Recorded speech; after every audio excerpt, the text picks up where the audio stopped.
আর এই চার গুণ যদি মানুষের মধ্যে তৈরি না হয় তাহলে আল্লাহর কাছে তার কোনো দাম নেই। এবং দুনিয়া ধ্বংস করতে, তাকে ধ্বংস করতে আল্লাহ রাব্বুল আলামিন দ্বিধা করবেন না। মুহাম্মদ সাল্লাল্লাহু আলাইহি ওয়াসাল্লাম এসেছেন, শর্তে বললেন আমি মুহাম্মদ সাল্লাল্লাহু আলাইহি ওয়াসাল্লাম এসেছেন, তার আসল মেসেজ কিন্তু সেটাই, এই চার গুণ থাকতে হবে। সেই চার গুণ আমি ইতিপূর্বে আপনাদেরকে বলেছি, আবার শুনেন। প্রথম নম্বর হলো ইবাদত, আল্লাহর উপাসনা করতে হবে। নামাজ, রোজা, হজ, যাকাত ইত্যাদি আমাদেরকে আদায় করতে হবে। আল্লাহর উপাসনা করতেই হবে, এটা আল্লাহর হক, এটা করলে আল্লাহ রাজি। দ্বিতীয় নম্বর হলো খিদমত, খিদমত আমাদেরকে করতে হবে, সেবা করতে হবে, মানুষের সেবায় নিজেকে আত্মনিয়োজিত করতে হবে। কেন? সেবা করলে মানুষ খুশি, আল্লাহ খুশি। ইবাদতে সেবা করলে মানুষ খুশি, ইবাদতে আল্লাহ খুশি, খিদমতে মানুষ খুশি। আবার কি দরকার আছে? ইহকালে পেয়ে গেলে পরকালে পেয়ে গেলে। ইব্রাহিম আলাইহিস সালাম আল্লাহর খলিল, অন্তরঙ্গ বন্ধু, আল্লাহর কাছের মানুষ, তাকে আল্লাহ রাব্বুল আলামিন বলেছেন উম্মাহ ইন্নাকা। ইব্রাহিম আলাইহিস সালাম একটা উম্মতের মতো, একজনই একটা উম্মতের মতো। কানা উম্মাতান কানিতান লিল্লাহি আলাইহি। তাকে কি বলছেন? যে আপনি এক কাজ করেন, তাহির বাইতা লিত-তাইফিন ওয়াল আকিফিন। যত ইতিকাফকারী আছে, যত তাওয়াফকারী আছে, বাইতুল্লাহকে আপনি তার জন্য পরিষ্কার করুন, তার ঘর মুখে ঝাড়ু দিন, ঘরকে পরিষ্কার রাখুন।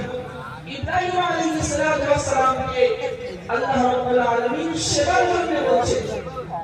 এত বড় নবীদের নবী এবং নবীদের পিতা ইব্রাহিম আলাইহিস সালামকে আল্লাহ রাব্বুল আলামিন সেবার কথা বলছেন। আল্লাহ রাসূল সাল্লাল্লাহু আলাইহি ওয়াসাল্লাম বলেছেন, লা তাসরিবা আলাইকুম ইয়াউম।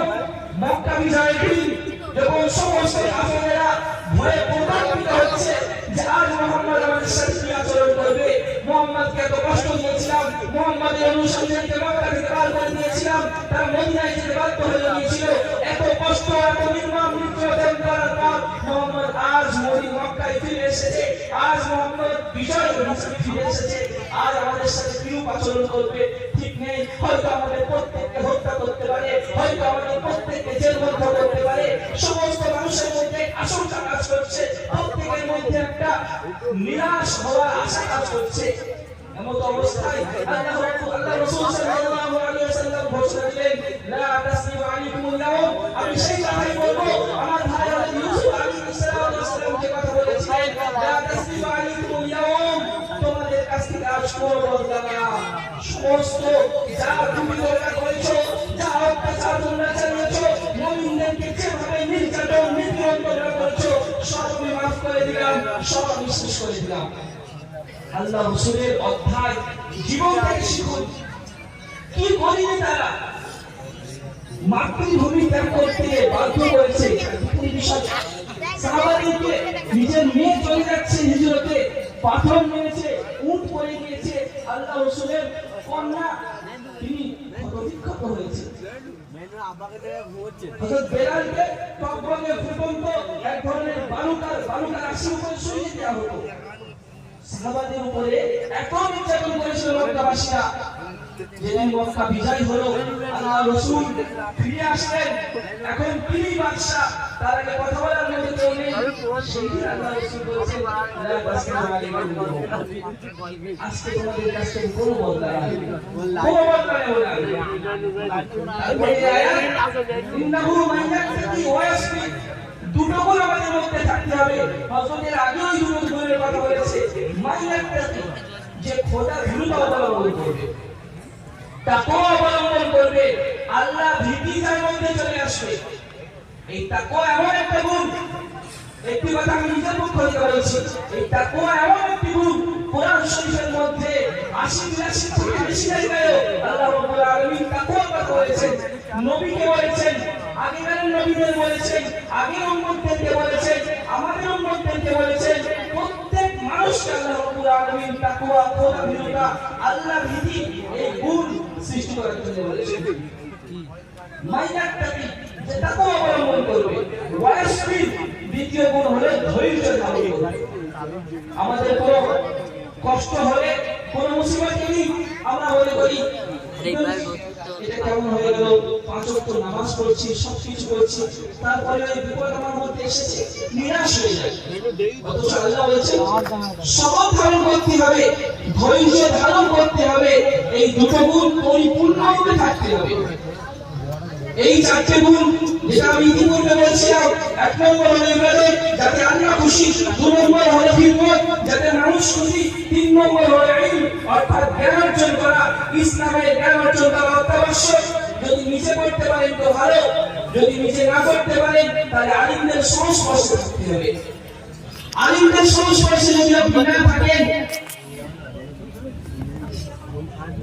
একটা হাদিসের মধ্যে এসেছে যে আলিমদের সাথে থাকো, হয় তোমরা আলেম হয়ে যাও, মুতাআল্লিম আও মুতাআল্লিমান, নতুবা তোমরা মুতাআল্লিম আলিমদের শিষ্যত্ব গ্রহণ করো, তাদের কাছ থেকে কিছু শেখো, আও মুস্তামিয়ান অথবা তাদের কাছ থেকে কিছু শ্রবণ করো, আও মুহিব্বান অথবা তাদেরকে ভালোবাসো।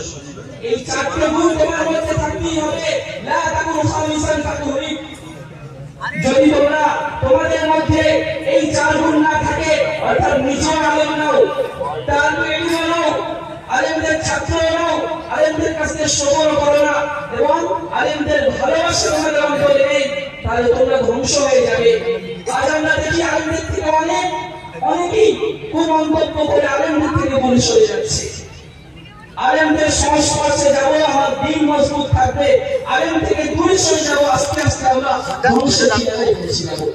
সুতরাং লম্বা কথা হয়ে যাচ্ছে, দোয়া হবে। তাই আমাদের মধ্যে এই 4টে গুণ অবশ্যই নিয়ে আসতে হবে। ইবাদত, খিদমত এবং আল্লাহর জন্য ইলম অর্জন করা, তার সাথে আর থাকতে হবে দাওয়াত অর্থাৎ তাবলীগ। আমরা যেটা শিখলাম অপরের ঘরে ঘরে সেটা পৌঁছে দেওয়া, এই কাজ যারা করেছে আল্লাহ রাব্বুল আলামিন তাদেরকে সম্মানিত করেছেন। একদম নবী থেকে সিলসিলা হযরত শুরু করেছেন, সাহাবারা করেছেন, তারাও সম্মানিত, তাবেঈনরা করেছেন, তারাও সম্মানিত, তাবেঈনরা করেছেন, তারাও দুনিয়ার মধ্যে সম্মানিত। ওলিরা করে গিয়েছেন, হযরত মুঈনুদ্দিন চিশতি রাহমাতুল্লাহ আলাইহি করে গিয়েছেন, নিজামউদ্দিন আউলিয়া করে গিয়েছেন, বড় বড় ওলিরা এই কাজ করে গিয়েছেন। তাদের হাতে শত শত লাখ লাখ মানুষ মুসলমান হয়েছে। তারা আমাদের একটু সম্মানিত, আমরা তাদের কবরে হাজিরি দিতে যাই। কেন? কিসের সম্মান এটা? আল্লাহ দিয়েছে।